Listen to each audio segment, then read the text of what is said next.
Welcome to Tech Vibes. In this video, I will guide you on how to enter the Grundig Smart TV service menu. Please make sure the TV is powered on and working normally. Use only the original Grundig infrared remote. Always take photos of the original settings before making changes. Wrong adjustments may cause display or software issues.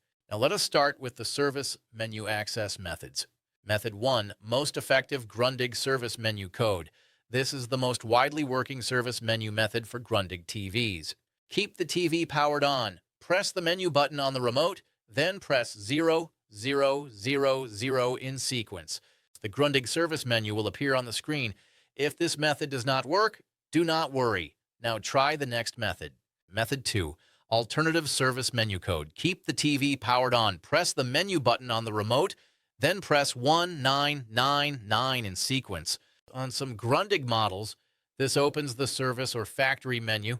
Method 3, factory menu using input code. Keep the TV powered on. Press the input or source button on the remote.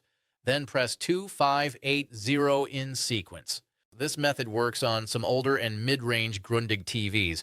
Once you enter the service menu, you will see advanced options. From this menu, you can check panel information and panel type. You can view software version and factory data. You can access white balance and calibration options. You can enable or disable store or demo mode. You can also check error logs and usage hours.